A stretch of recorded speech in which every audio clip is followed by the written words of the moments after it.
Continuando con los temas que debemos trabajar este año, pasamos a uno importante que es la resolución de triángulos. Primero, pongámonos de acuerdo qué es resolver un triángulo. Resolver un triángulo consiste en determinar con exactitud la medida de sus tres lados, sus tres ángulos, su perímetro y su área. Para poder resolver un triángulo, vamos a dividir todos los triángulos en dos grandes clases. La primera, los triángulos rectángulos. La segunda, todos los demás, a quienes llamaremos triángulos oblicuángulos.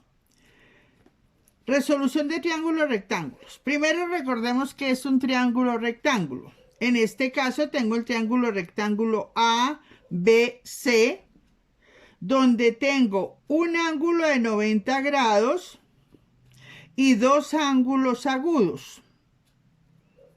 Como ustedes recordarán, cada vértice me indica el nombre del lado opuesto. Para este vértice A, su lado opuesto será A minúscula. Para este ángulo B, que es el de 90 grados, su lado opuesto será B. Y para este ángulo C, su lado opuesto será C minúscula. Significa que en este triángulo rectángulo tengo tres ángulos, uno de 90 grados y dos ángulos agudos. Y tengo tres lados, dos que se llaman catetos y el más grande que se llama hipotenusa. Cuando yo quiero resolver un triángulo rectángulo, yo tengo herramientas para averiguar cuáles son las medidas de los lados, cuáles son las amplitudes de los ángulos, cómo hallar su perímetro y cómo hallar su área. Empecemos. Si yo voy a trabajar lados, yo debo tener en cuenta que para este triángulo ABC, si yo quiero hallar la hipotenusa B, esta hipotenusa B va a ser igual a la raíz cuadrada de un cateto al cuadrado más el otro cateto al cuadrado. Si yo quiero hallar el valor de este cateto A, ese cateto A será igual a la raíz cuadrada de la hipotenusa al cuadrado menos el otro cateto al cuadrado. Si quiero hallar el valor del otro cateto C, ese cateto C va a ser igual a la raíz cuadrada también de la hipotenusa al cuadrado menos el otro cateto al cuadrado. Esto sí tengo que hallar cualquiera de los dos catetos o la hipotenusa. Ya si yo quiero hallar ángulos, bien sea, pues obviamente el ángulo B o el ángulo de 90 grados me lo dan, yo lo veo gráficamente, entonces no hay necesidad de hallarlo. Pero si quiero hallar cualquiera de sus ángulos agudos, en este caso A o C, yo debo utilizar la definición de tres funciones trigonométricas. La definición de seno de uno de los ángulos agudos, llámese A o llámese C. Nunca puedo utilizar seno, coseno y tangente para el ángulo de 90 grados. Entonces, veamos cómo me quedarían las tres funciones que voy a utilizar para el ángulo agudo A. Seno de A sería cateto opuesto sobre hipotenusa. El coseno de A sería cateto adyacente sobre hipotenusa. La tangente del ángulo A sería cateto opuesto sobre cateto adyacente.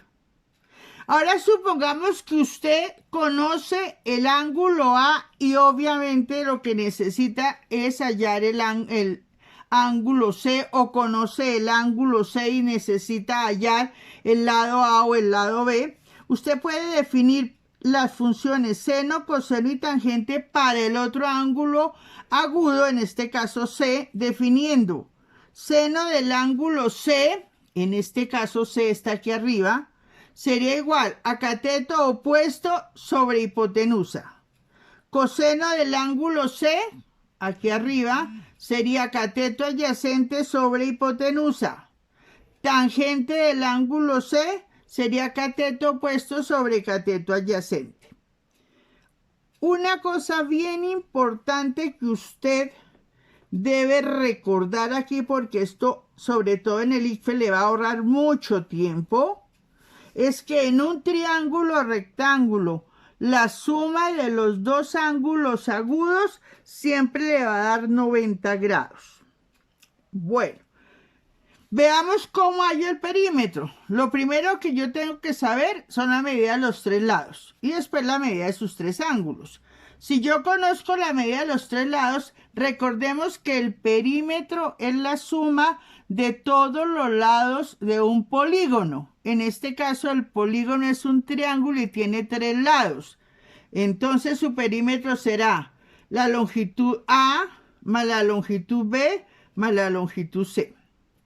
Para este caso particular de triángulo rectángulo, su área siempre va a ser el producto de un cateto por otro cateto sobre 2, que corresponde a base por altura sobre 2. Antes de empezar a resolver triángulos, rectángulos o a resolver problemas de aplicación sobre triángulos, rectángulos, debemos puntualizar dos conceptos.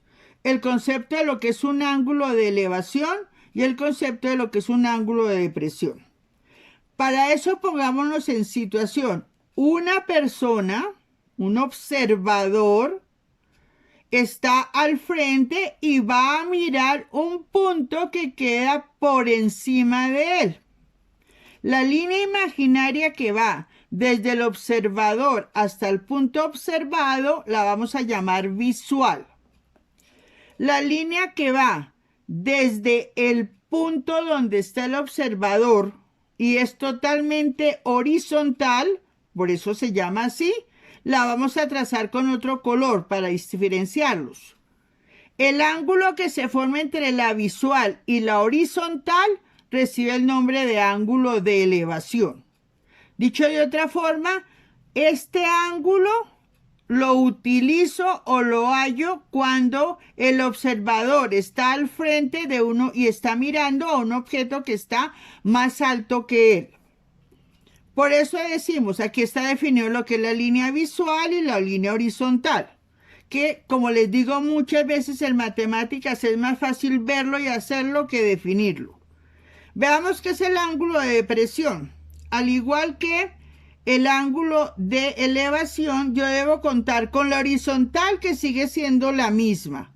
Una línea totalmente horizontal que contiene la vista del observador. Un punto por debajo de esa línea que está mirando el observador, que se va a seguir llamando visual. Entonces la visual es la línea imaginaria que va desde el observador al punto que está mirando este.